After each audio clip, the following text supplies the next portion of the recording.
This year, White Peak Distillery is celebrating 10 years of being at the Wireworks, and to celebrate that occasion, we've produced a special release of whiskey.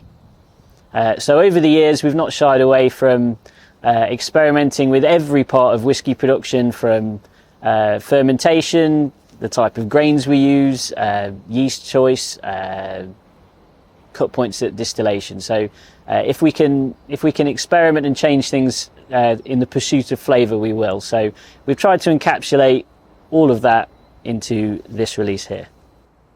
So to mark the occasion, I introduced Caduro X.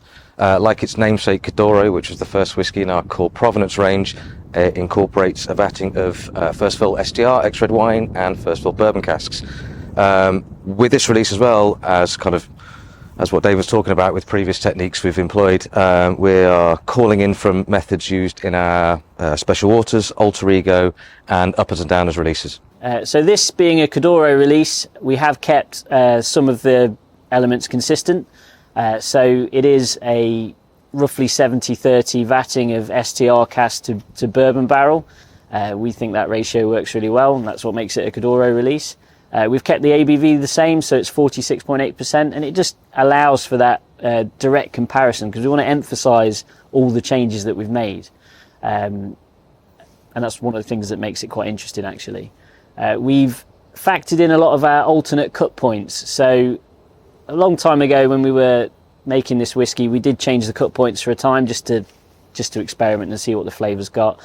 We did a release called Alter Ego. It went down really well, so we've factored in some of those casks into this release. It gives it a creamier texture. We get a bit more of the malt profile. It's a bit peatier, and it also gives us some of the tropical fruit notes on the start as well. So it's a really nice release. We've also used some of casks from the upstairs dunnage and the lower dunnage, and that's from a release we did called Upwards and Downwards, and it did give quite a difference in those casks, so we thought it was nice to include those in the release. And we've also used some special waters, which is a release we did earlier in the year, and it's a technique called Petit O, and we age quite low ABV whiskey, if you like, down to about 15%, so you're not allowed to call it whiskey. And we basically capture lots of body and other flavour compounds out of the cask, and we use that to proof down this release, and it's allowed for a more full-bodied, quite oily texture, which is really nice.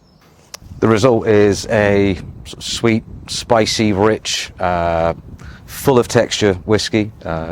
Lots of orchard and tropical fruits, toffee and chocolate. A lot of that coming from the red wine casks, the STRs. Yeah, it's really good. So essentially what we've got is our lightly peated spirit, aged in STR and bourbon casks. It's 100% natural colour, non-chill filtered, as always. Yeah, big texture driven thing, loads of flavour, rich and fudgy, 1,000 bottles. Yeah, go and get one. It's really good. I really feel like we've learned something over the past 10 years. Cheers.